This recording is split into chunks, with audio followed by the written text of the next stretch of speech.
Good evening, everyone. Thank you so much for joining us. Happy South Asian Heritage Month. It is my pleasure to introduce you to author and lawyer Hafsa Zayyan, winner of the 2019 Merky New Writers Prize and author of fantastic debut novel We Are All Birds of Uganda. Hi, Hafsa, how are you? Welcome.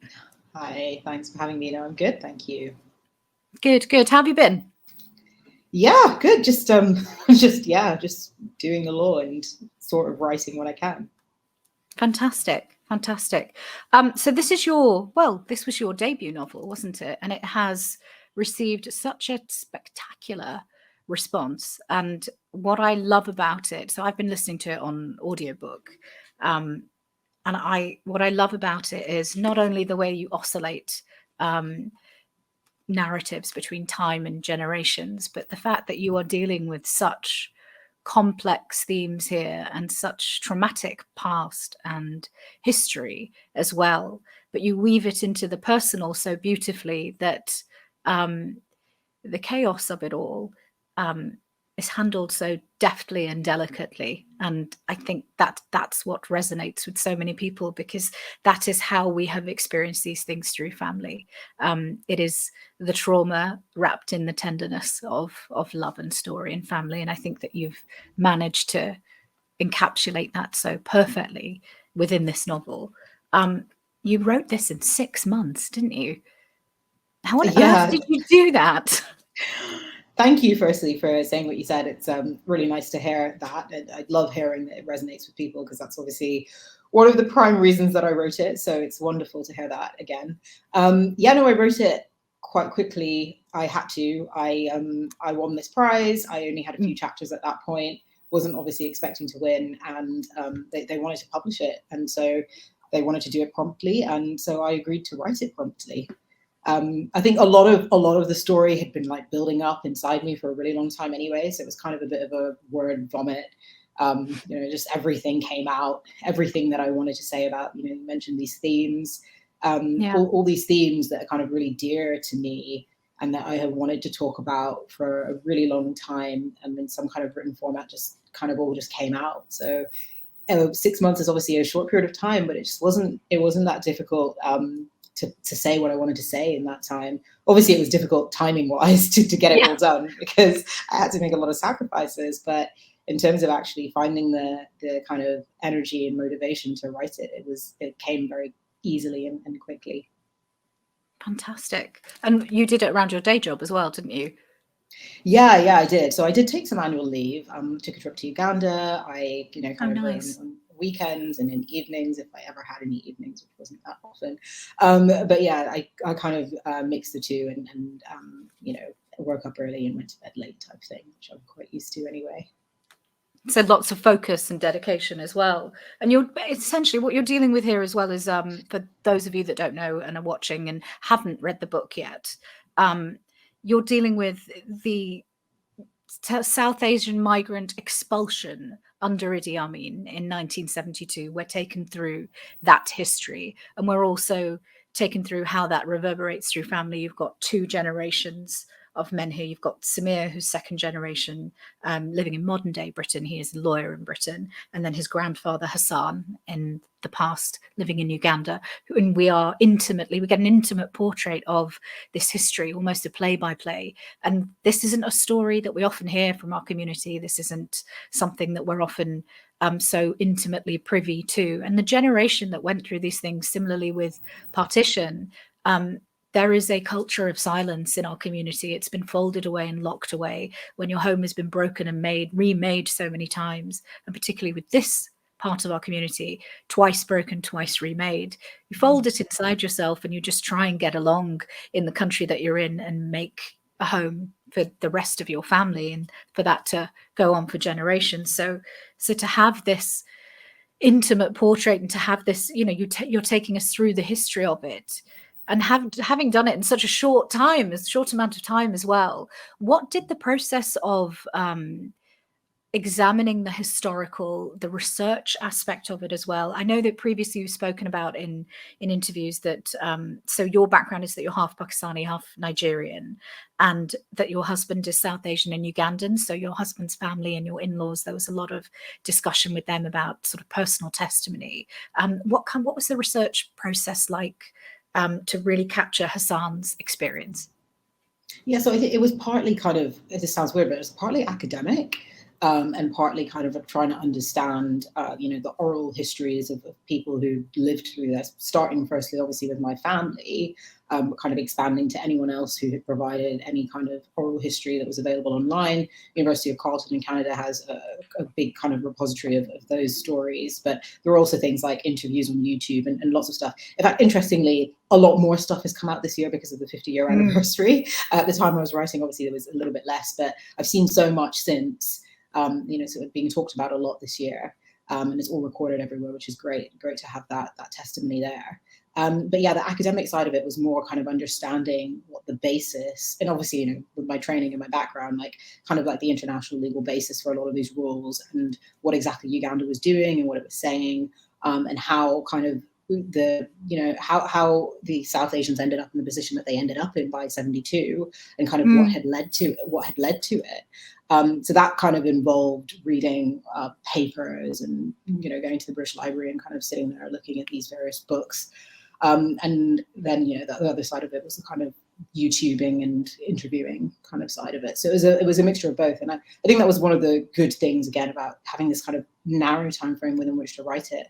If there was ever a day where I didn't feel very creative, I never wasted time because I could always be reading and learning more.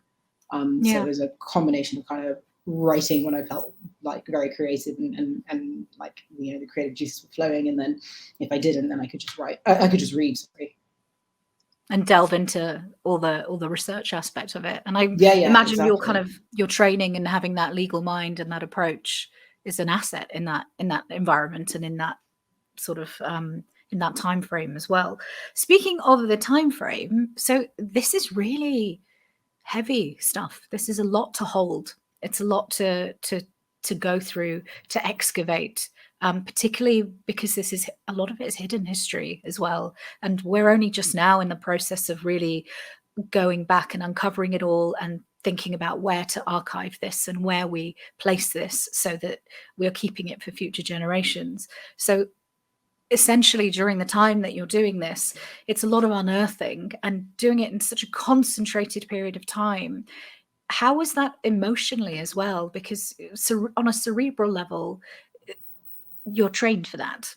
That is something that as a lawyer, you're trained to sift through and take your salient points and go and do what you need to do to extract your information. But on a personal level, when you have a hand in this history, when it touches you personally, how was that packed into such a short period of time? It's interesting because obviously it's not my family's story or my personal story, but so many of the themes are, like I said earlier, very intimate to me, particularly like anti-Blackness in the South Asian community, for example, which is a massive theme in the Hassan chapters, but also even in the Samir chapters as well. So there was a lot of emotion involved in writing this and producing it, and also just, researching and delving into the trauma of what happened to the South Asians. It was, emotionally taxing. Interestingly, you're in the zone, you're kind of doing it. You don't have much time to really kind of process necessarily what you're doing. At the same time, it's slightly cathartic doing it in and of itself.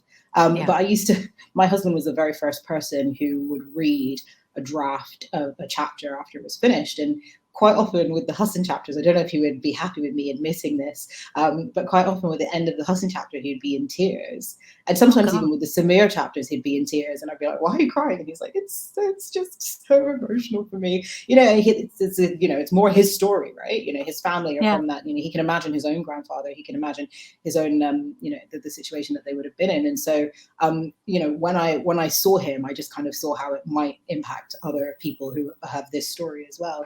And sometimes I would feel teary and emotional reading back, but most of the time I was just thinking, oh gosh, this is rubbish, I need to rewrite it. Oh, good Lord. No, I was, in the listening of it.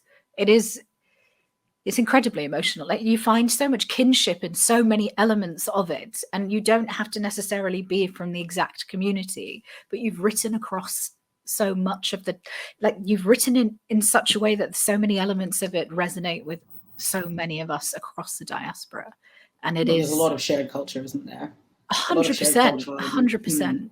And as much as that is important and amazing, what this also does is address the need for the fact that we need to platform and highlight stories from this side of the diaspora, this dual heritage side of the diaspora, that has this very unique experience with migration, that has this very unique experience within the partition story, that has this very unique experience that we need to highlight a little more, we need to interrogate a little more, we need to understand. Because in my view, and in the work that I'm doing, and in other writers and authors that I interview and work with the conversations we're having around this particular community, is that it builds a different kind of resilience. It builds a different kind of resilience, and it's interesting to talk about what that does to us as a community, what that does, and how that works, and how that weaves itself over time through generation and family. This is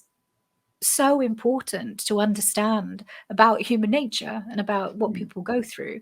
And often it's been quite sidelined. I think we often get sort of lumped into this homogenous block as one identity.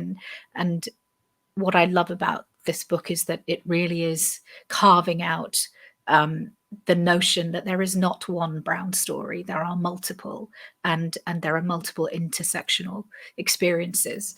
What has the feedback for you been like from people from the dual diaspora community, from people who have East African and South Asian heritage, that have been in touch with you about the book since reading it?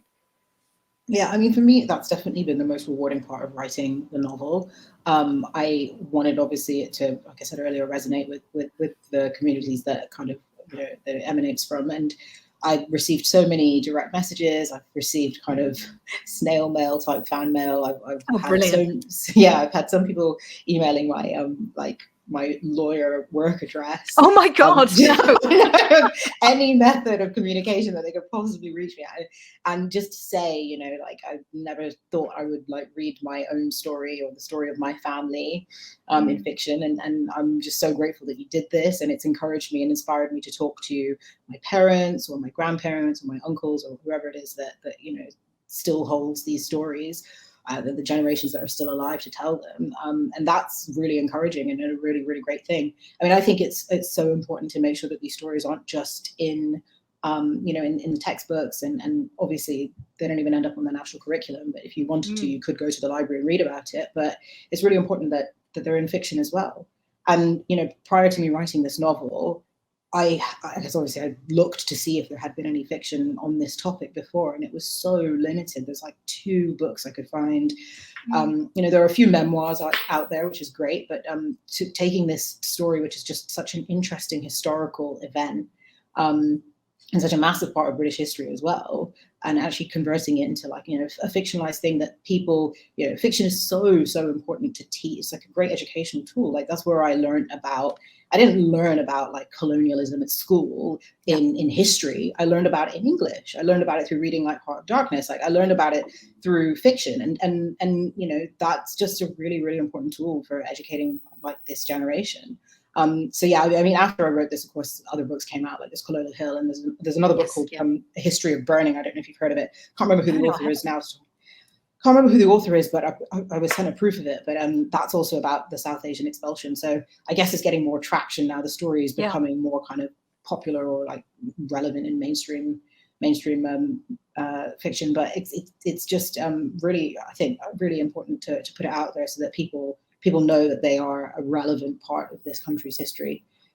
Absolutely. Well, it's 28,608 East African, South Asian migrants came to Britain. That is huge. That is a huge number out of 50,000 that Idi Amin expelled. And that's just Uganda. But when you think about it, there's Kenya, there's Tanzania, and they've been migrating over for. I know it's not exactly the same story because you didn't have the kind of edict, get out of my country type of thing. But you had, thousands of these people migrating to this country in the years preceding the 72 order. and people coming afterwards as well. So there's tons and tons of South. There's a huge diaspora here, and also obviously in other parts of the West. And we should be talking about it and acknowledging them and recognizing them and the contributions that they've made to this country as well since coming here.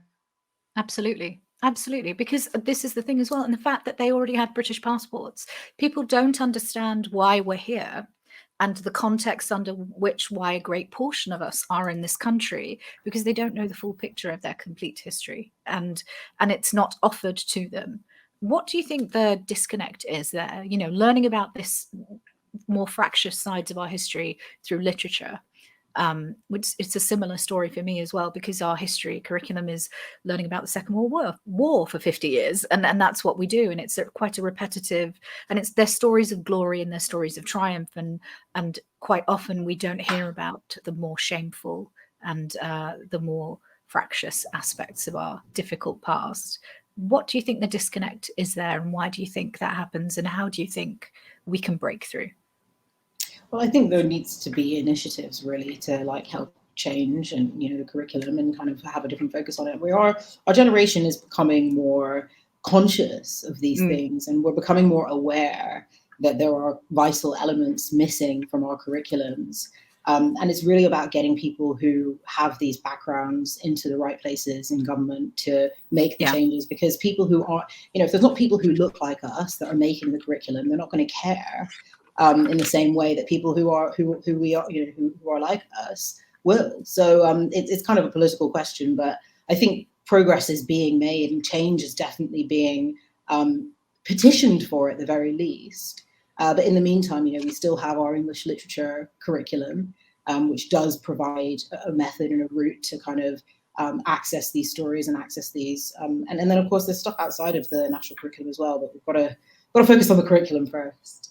Yes, yeah, indeed, absolutely. And this is the thing as well. I think when we have these conversations about what we can do to change and what have you, I was really intrigued by you saying that it's a political question. And a lot of people say that topics like this are political, but what I always tend to say is like being brown is political, being a woman is political, being every way we engage with society is political, isn't it? And it's one of those things. I think if we don't strive for change, nothing, we will get erased as women, as people of color, as dual diaspora individuals.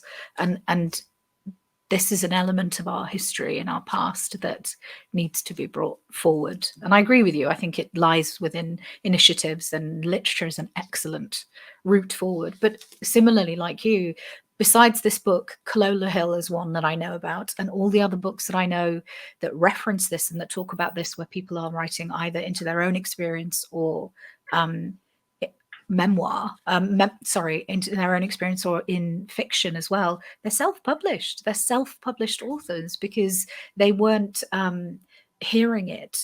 They weren't hearing yeses, or they weren't receiving any sort of positive feedback from anyone in the industry. So they went and self-published because they needed that story to be told. They needed their family history to be in print, tangible, physical, somewhere that they could just throw it out into the world and be like, look, we exist, we're here. It happened and it's us.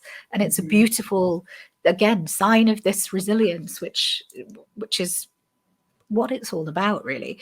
You touched on colorism earlier, which threads itself throughout the novel, both in Samir's experience and both with Hassan as well. What I found really interesting was that Samir, when he's reading Hassan's letters, is quite vehemently sort of against the displays of colorism that he sees there and quite vocal about it. But similarly, that when he meets Marianne, you see that there are it's really clever. You can see the way that his mind functions, and you can see unconscious biases within him also. And I found that interplay really, really interesting, that outwardly there is a notion of what racism is and what colorism is, and that, oh, it's abhorrent, we don't do that. But actually inwardly, that perhaps we are socialized as a community and a wider society to feel and think these things of, oh, she's really attractive for a Black woman. I've never been attracted to a Black lady before. I was just like, oh, hang on a second, that doesn't sit right with me. I don't like that. I don't like that at all. And I'm really glad that you were able to sort of play with those two kind of images and those two sensibilities. Was that a conscious choice for you? And also, what is your sort of experience with colorism as somebody that has a dual identity within the South Asian diaspora? Yeah, I mean, it was absolutely conscious. I mean, I wanted to draw these. I mean, part of the reason, I mean, it was a dual narrative, kind of like as a play on to reflect the kind of twice migration, but also because I wanted to draw parallels between the two stories. And one of the aspects, one of the themes where parallels can be drawn is the topic of racism and colorism and anti-Blackness in the South Asian community, particularly, which is what this story largely focuses on. Although, of course, there's also elements of racism in the way that Samir is treated by the white community in his job and things like that. But yeah, it was really important to me to make that story with Samir and make that case, because like you said, these unconscious biases which are derived from the way in which we're brought up in the South Asian community, and I think particularly, I guess, in my experience and with men, that's the I wanted to reflect what I'd seen and kind of what I'd heard and what I personally had experienced as a woman who looks Black but is actually 50% South Asian and probably identifies more with my South Asian side than anything. And so, yeah, it was really important to me to make sure that reality was reflected, and also to have people question, how much has really changed, and to really kind of think and reflect upon the ways in which they behave today. Because I would assume that most people reading it would be similarly find the way Hassan talks and the way he behaves towards the Black community similarly abhorrent as Samir does. But I wanted people to actually look at Samir's conduct and question the way that he behaves. And we're constantly in this process of bettering ourselves and making ourselves, as generations kind of move along, we're constantly trying to make sure that we are doing the right thing. And saying the right thing and thinking the right ways. And this generation in particular is like very interested in that. And I wanted to make sure that was something that was reflected in the novel. I think I've answered both your questions in that one go because I did mention that these are directly based on my own experiences of being like, a Black looking person in the South Asian community and like mixing in South Asian spaces and, being kind of told that, you're not South Asian, are you? Can you prove it? Oh, God. Yeah, and stuff like that. So, yeah. I'm glad that you've addressed it so directly as well. I think that this is something that we have such trouble talking about and looking at. And I'm a massive fan of just open conversation and transparency. Like, let's just lay it all out and look at it and then just see where we are, because I think that's the only way you can move forward. And also, there's no rational explanation for this either. There's no rational. We all like to think that we're very like liberal and progressive, and we don't often examine our own internal biases, which are just completely inherent and like a product of the communities we've grown up in and the things that we've been surrounded by and things we've heard our parents and our grandparents say. Even my own grandparents on my maternal side saying ridiculous things to me like, or blow your nose like this so that it can become a bit less flat. My own grandmother used to say that to me. And I just used to be like, oh, okay, because I just was like 5 years old and just listening to whatever she said.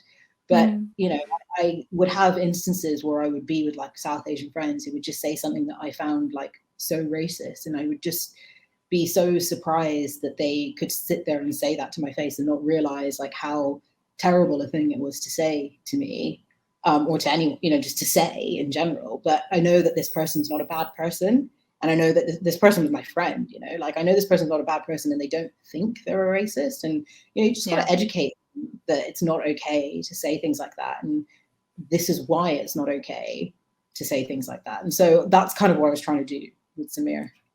I think you did it so beautifully. First of all, I'm really sorry that happened. My God, this is the thing as well. It's one of those things where it's almost as though the person that behaves that way in that situation they want you to be flattered because they don't see you as one of the people Yeah, they're yeah. denigrating at the time. But to me, that is the most insulting thing, because I absolutely am. And the fact that you don't see me that way, that is your failing, utterly your failing.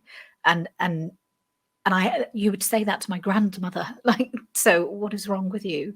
I just find it abhorrent. But what I was gonna, it's actually in my notes. I'm so glad you said this. So the fact that what I loved about Samir holding these sort of really ever so slightly problematic views and them just percolating in the background, it was the same feeling I get when somebody I really like says something I'm not okay with.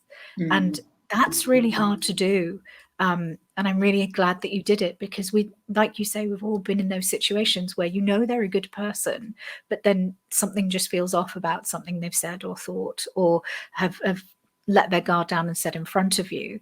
And I just thought that interplay was really clever, really, really clever, because we've all been there. And you fall in love with these characters. Of course you do. And then you hear something like that and you go, oh, no, I don't like it. Nope, I don't like it, but I like you. How do I reconcile that as a reader, as a person? How do I sit with that? And if you're not of this community, and if you don't have that lived experience, that's an incredibly powerful thing to put, and an incredibly powerful place to launch a reader into, because they've never felt that before. So it's quite an extraordinary thing. It really is. Thank you. So I've noticed that in the book, you've chosen consciously to center men in the middle of the story, and this experience is through the lens of men. Why is that? I think for me, basically, the reason, I've been asked this a lot, probably because I'm a woman, and people are like, why are you not writing about our experiences as women? No, I think the main reason was really just because, like, one of the overarching themes I wanted to deal with was like the concept of success. Because of course, the South Asian population in Uganda was very successful. They came to this country and they were very successful again. And I think one of the characters in the book says something like, success sort of runs in our blood, like it's part of our genetics to be sort of successful. And of course, the main character in the modern day story is like this technically successful lawyer, high flying, like corporate lawyer, loving life, earning loads of money type thing. But the book was really kind of examining the question of what success means, and whether success does lead to happiness and fulfillment, or what it really means to be successful. So I think the real reason I centered the story around men is just because the story of the South Asian success story in both Uganda and in this country is kind of quite male dominated. Like, it's not really a path that women weren't the ones who are necessarily leading these businesses, and kind of that kind of cultural aspect of it, kind of the patriarchy within the South Asian community, which is obviously something that affects men as equally as it affects women, was something that I wanted to draw upon and talk about. So I think if the story had focused around women and women's stories, it wouldn't have, that theme of success wouldn't have been dealt with in the same way. And so it was just a really important theme to me. So that's why it kind of had to be the story of two men. Is there anything that you would change in the book if you could write it again? Oh gosh, there were a few typos that I definitely would have changed. Honestly, I think that because I wrote it in 6 months, and obviously it was done fairly quickly, and then I was like, there was COVID and they had to delay the publication, and I got an extra 9 months to edit it. And I was just at the point where I just thought, I'd read it so many times by that point, and I was just at the point where I thought, oh my God, no, I just can't change it now. So funnily enough, like, if I was going to write it, I'd probably just rewrite the entire, you'd rewrite the entire thing. You just wouldn't even, I don't think there's aspects of the story I would change. I'd just rewrite the whole damn thing, because of course I think it's crap, but no, it's funny. Like, I don't think I would actually change anything about it, because when it came to it, I was actually quite happy with the way it came out. My mum said to me at one point, because she's a very avid reader and she used to do a bit of writing when she was younger. She's always kind of been my inspiration in terms of reading and writing and literature. And she said to me, she was like, there's only a certain level to which you should refine something, because what you produce is like very raw, and it's, kind of what comes from your heart. You don't want to kind of take that, you don't want to strip that back too much. Like the first draft obviously needs to be worked on, but you don't want to strip away the kind of rawness of what you wrote in the first draft at the same time as well. So I thought it was good advice. Yeah. I obviously it was edited many times, but I think by the time it came to its ultimate publication, I was, other than the typos, which I obviously didn't know about at the time, but I was happy. It wasn't in the English; it was in some of the other languages. So other than those, I was quite happy with where it came out. Other than the fact that I wasn't happy with it in general, because I don't think any writer is ever happy with what they've written. So no, I don't think I would change anything. Good. I'm glad. It's brilliant. Don't. And I didn't notice any typos because I listened to the audiobook. So everything is fine. That's the way to go. How has your life changed since the release of the book? And what are you working on now? It's pretty cool to be a published author, I have to say. Like, it was always like a childhood dream of mine. So my life changed in the sense that all of a sudden I went from not being a published author to being a published author. And it was such an incredible thing for me. I mean, it was really, really a childhood dream. So that was just insane. I mean, I've had so many things kind of happen as a result. Oh, I've lost you. Oh, I think we've lost Hafsa. Hello? You've frozen a bit. I can hear you. Oh, yeah, you're back. Okay, sorry. I was just saying you get sent loads of free books, which is amazing. Brilliant. But terrible because you've got no time to read them. Yeah, so it's like I'm still reading like a proof I got sent about 7 months ago. But yeah, so that's really cool. And obviously, like I said earlier, like hearing all the kind of positive reception to the book and kind of, you know, the people who it's touched reaching out to you is also really, really amazing. So it's kind of life-changing in those respects. But I'm still working in my normal day job and trying to write on the side where I can. And I'm not really working on any major projects because the last major project I had was my baby girl, who's now just turned 1. So that's occupied quite a lot of my last year, as you can imagine. So yeah, I mean, I've got some ideas, and when I get some time, or maybe when I win another prize or something, because it's hard for me to self-motivate, I might write something else. But at the moment, I'm not really, other than doing tiny little bits and pieces, I'm not writing another novel right now. Amazing. Well, it sounds like you've got a lot on your plate. I love that as well, that you're able to, with the success of this book, because this book has been so successful on the mainstream stage as well, and it's so critically acclaimed, which I love. I absolutely love, because you're telling the story of this marginalized community, and it's fantastic.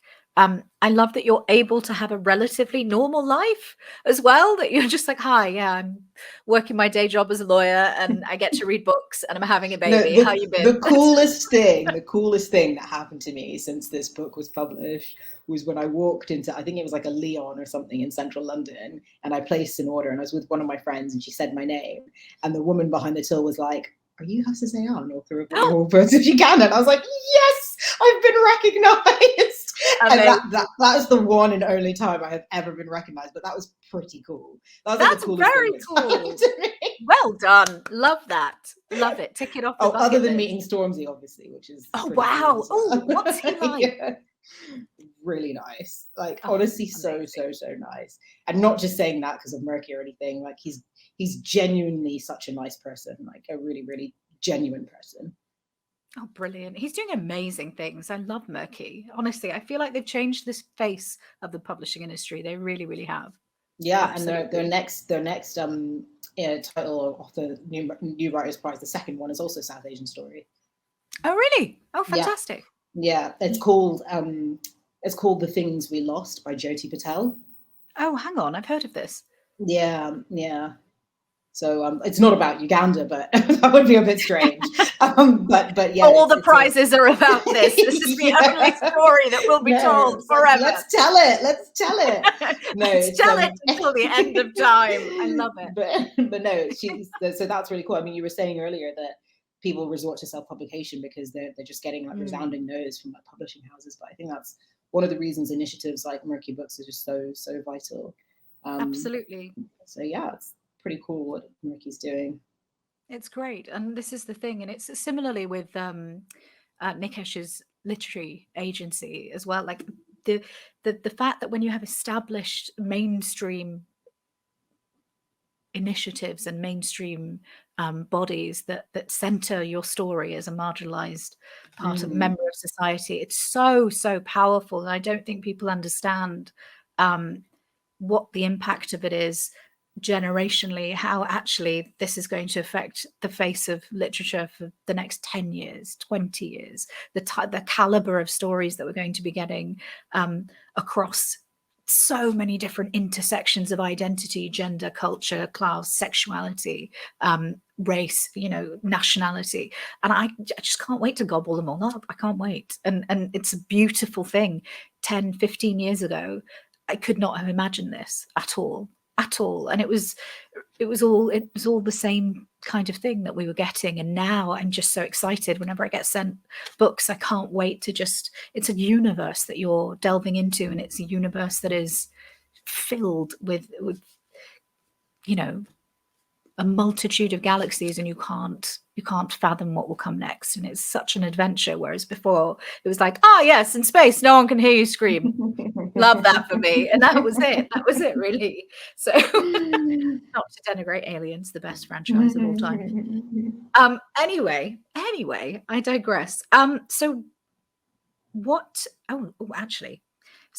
advice would you give to a reader, or what would you want a reader to bear in mind? We're in the 50th anniversary right now of this year, on the 4th of August that's just passed, of the Ugandan expulsion under Idi Amin. If there was a reader right now that was going to read your book this year, is there anything that you'd like them to bear in mind if they didn't know anything about this at all, anything about this history, and they decided to pick it up this year? Oh gosh, what would I ask a reader to bear in mind? I guess I'd say, please finish it. You need to get to the end. No, I don't know. I guess, the main thing for me probably, and this is why there are actually questions at the back of the book, which is, I guess, a little bit random, but I did insist on them with the publisher.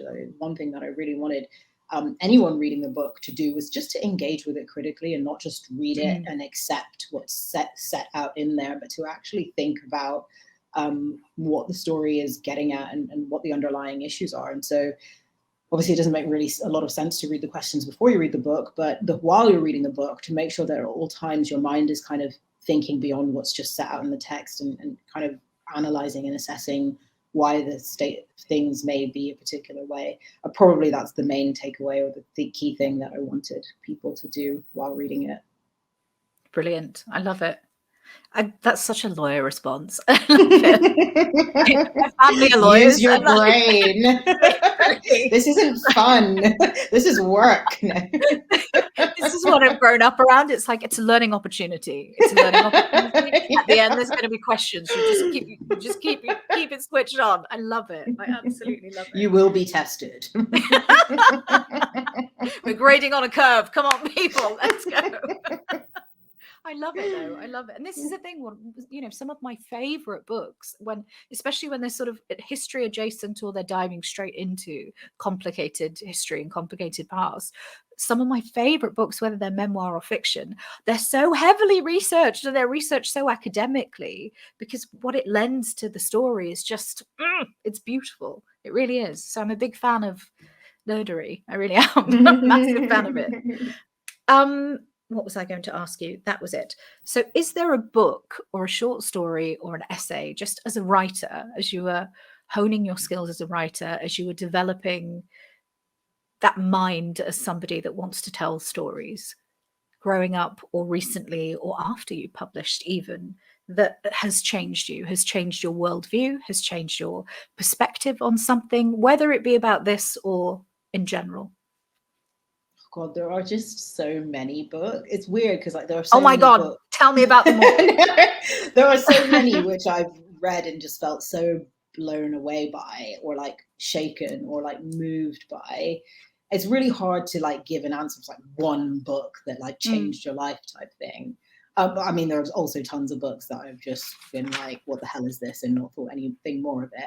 I could probably tell you like a recent book, the most recent book that I read that just really like blew me away and I just absolutely loved and couldn't stop thinking about for days and days afterwards, and Googled like every possible, fan fiction theory on it, and read every Goodreads review, was Buchi Emiata, pronounced that correctly, The Joys of Motherhood, which is actually an African classic, which I'd never heard of or read before.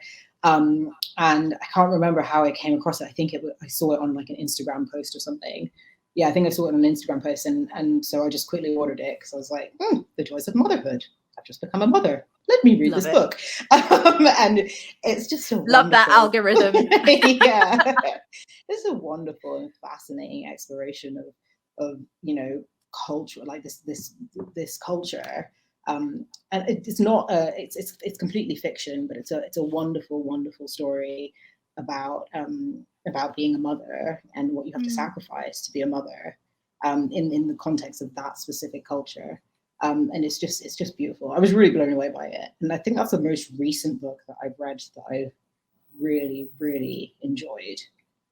But yeah, I always just say, like, I always say that the kind of author that like changed my life or whatever is kind of Toni Morrison. Like, I just love everything she's written. I love Toni Morrison. And I just think her writing is just incomparable. I love listening to her read her writing as well. Oh my God. She's such a nice voice. She's incredible. It's just so nurturing, and it's wonderful. I love listening to Maya Angelou read as well. Like, I've never listened to her read anything. Okay, you need to get the audiobook of Letters to My Daughter, and it's just, those days when you just want to curl up in a blanket and be a prawn, and I just put it on and I'm like, okay, and it's just so restorative and healing and beautiful. Amazing. Absolutely beautiful. And it's a letter to everybody, and it's just gorgeous, and it's so nourishing, and everything that it should be.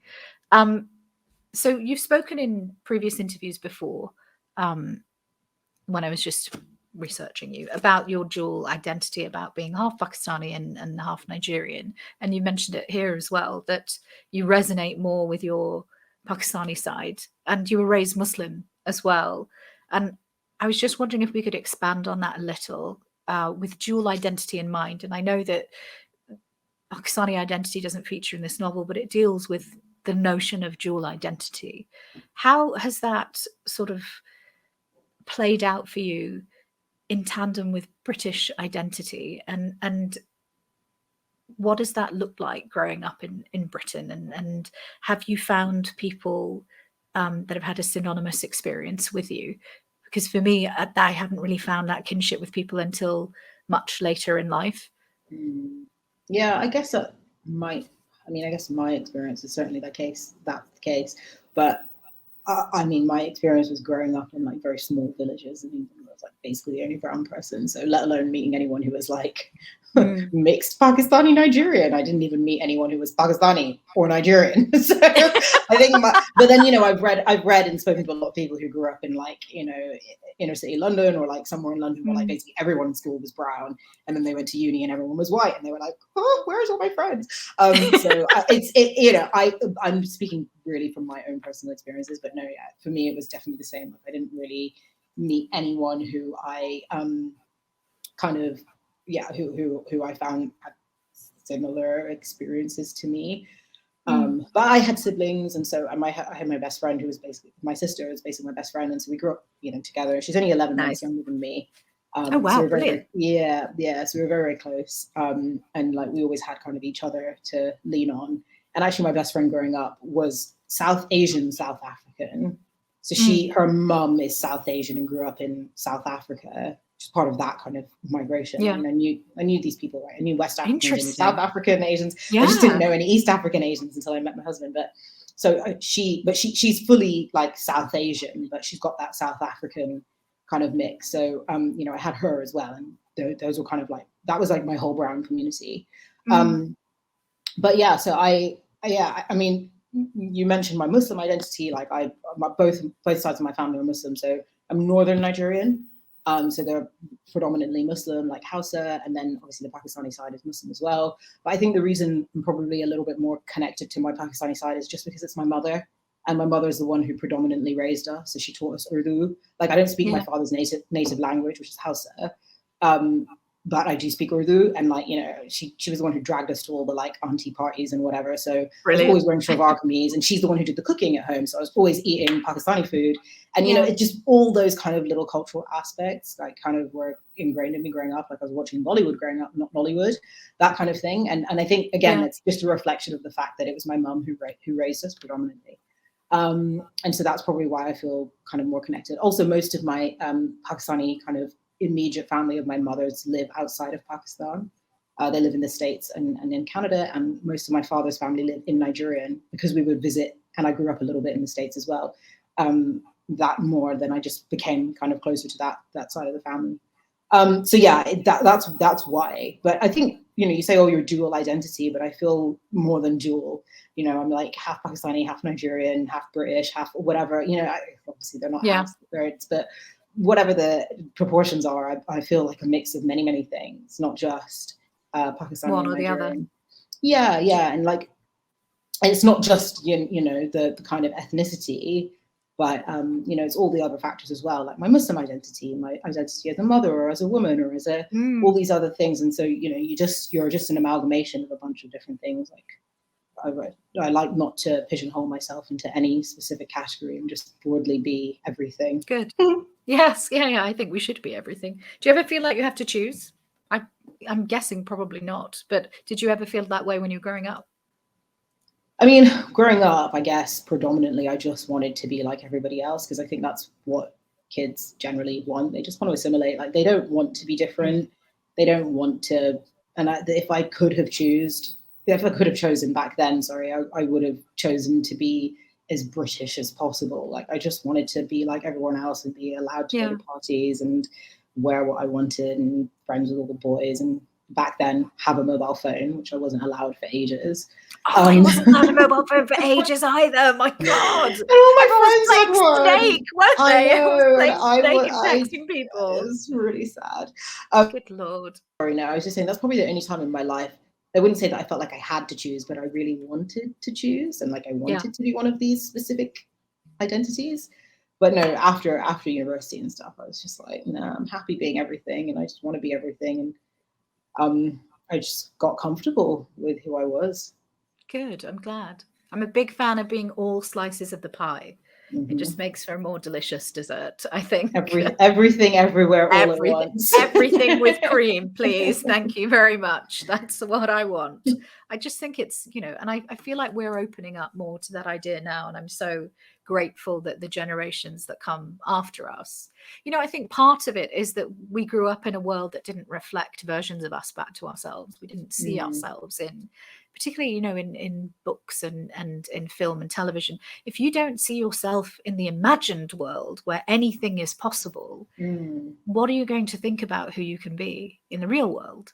If you're not centered in the world of fantasy, and you're not the person that is the lead or in a position of power or whatever, and that's not being reflected back to you in the world of imagination when you're growing up, you limit yourself and you relegate yourself out of so many things subconsciously as you're growing up in the real world. And what I think is changing now is that, you know, my niece is 3 years old. The world that's being reflected back to her already has so many versions of her in it, and so many versions of everybody else in it as well. And it's so much more diverse and intersexual just on a visual level. So cerebrally and subconsciously, I already know, and I can see that there is a confidence there that we didn't have when we were growing up. There is a self-assurity there that we didn't have growing up, and it is something that's really qualifying and really, really lovely. So I'm hoping that, you know, that idea of just wanting to fit in, because I felt that too. I just wanted to be, you know, I just wanted to be like everybody else, and that sort of feeling meant casting off everything that was gorgeous and ethnic about you. And now, you know, as we grow up and we get older, all I want to do is just feel as ethnic as possible and be all slices of the pie, you know. And not just one flavor. But I'm loving that, and I'm hoping that we can continue to create a world where everybody gets all flavors and all slices of the pie, and everyone sees all the flavors that are possible, and they can know that they can be whoever they want, and they can love whoever they want, and they are whoever they are, and that's absolutely fine, and they're accepted anyway. It's a lovely thing, a lovely thing. Yeah, I just echo what you say. I couldn't agree more. I think there's also partly just, I think it's definitely times are changing, and you're completely right that like you do see a lot more brown and black representation, even in stupid things like dolls. I'm dealing with all these things right now because I have this tiny baby, right? And, she gets gifted presents, and some of the dolls she gets are brown. Like, I don't even know if brown dolls were available when I was a baby. No, they weren't. Probably not. They probably just didn't exist. I never saw a brown Barbie when I was a kid. No. But things like this exist now. And you have, things like, in normal TV, you have like representations of brown people, and that's great. But I think it's also partly just, maturity, like as generations, as we grow, like, when you're a kid, like everybody wants to be the same, like you just want to fit in. And I think as you get older and you become a bit more mature, it's almost a bit cool to be different. And actually it's not, it's cool to be the same when you're young, and then it's cool to be different when you're older. And you kind of come into your own a bit more, just because what everyone around you is telling you and what society is telling you is that it's okay to be different, and it's actually a good thing to be different when you're older, whereas not when you're younger. So I think for me it was partly just that as well, just growing up and realizing that actually these Shalwar kameezes and the fact that I can like speak Urdu is not embarrassing. It's actually kind of cool. It's very cool. At university everyone was like, what languages do you speak?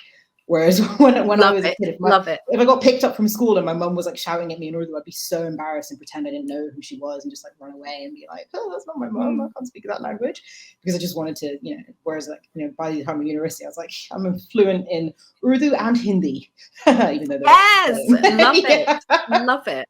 That's the thing, isn't it? It's just like, I can't, it almost makes me cringe, the things that I was embarrassed of before. And now I want to shout them from the hilltops because they're just so gorgeous. And things like, I've had conversations about this with so many Asian people, of like the way we're made to feel about our noses, the way we're made to feel about the things that define us as ethnically diverse. And I grew up just wanting a nose job my entire youth and life, and now, oh my god, I'm obsessed with my enormous gloriously ethnic nose. Like I'd highlight it, I emphasize it, I just want to push it out like at all times, everywhere, because it's everyone that came before me, it's my family, it's everyone that's standing in my bones behind me. It is gorgeous. I think it's so beautiful, and if I changed it, I lose them and I won't see them reflected back at me in the mirror.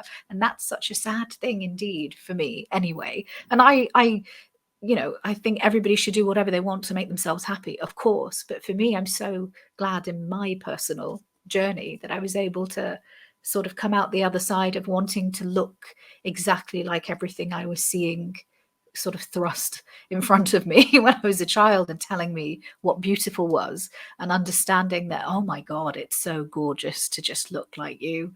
It's so gorgeous to look like somebody that could have looked like this 100 years ago, that had my blood and that had my, that was in my family. I love it. I love it so much. And it makes me so happy that we are able to go on this journey and we're able to unpick identity this way, and I wish everybody could have this. I really do. It's such an extraordinary experience to go through, to fall in love with your identity, to fall in love with all the different parts that make you, and eat that delicious pie that tastes of everything. I mean, it's fantastic. Absolutely.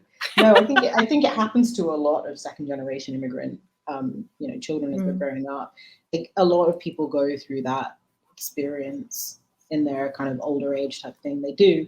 But what's nice is to have, sources to draw upon, like novels where you see characters going through that experience themselves, who, represent you and look like you. And while you're undertaking that journey, they're taking it with you. I mean, when I was growing up, the only journey I was undertaking was Harry Bloody Potter, like every year waiting for, and that's the furthest thing from reality that exists. It would have been pretty cool if there'd been a novel about somebody coming to terms with their identity that I could read that actually represented some, facet of myself rather than just witches and wizards. Don't get me wrong, I loved growing up with Harry Potter, but what I'm saying is that it would have been cool to see something, that was more like me.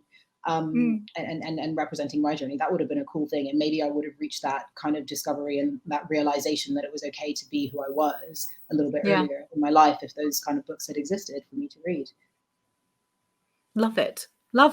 And I agree with you completely. I wonder whether that's why we all a lot of people I know as well and have spoken to, we've retreated into sort of alternative culture and alternative genres like Harry Potter, like magic, because there is a different sense of belonging there. It is a world that is completely imagined and completely unchanged, and it doesn't matter who you are, and so you can find belonging there a great deal easier, because it's fantastical. And the world building that happens there, you're there from the start. You are there when it's built from the ground up, and you belong from the ground up as well. And similarly, the people I know that sort of grew up in the alt scene with like rock and indie music, it didn't matter who you were, where you came from, you just belonged. You got the baggy pants, you're in, like it's fine. And that's it. It was an easier sense of a more comfortable sense of finding belonging in those difficult sort of times when, we're like Bambi, just trying to figure it out. There's one thing that I do need to say actually before we close.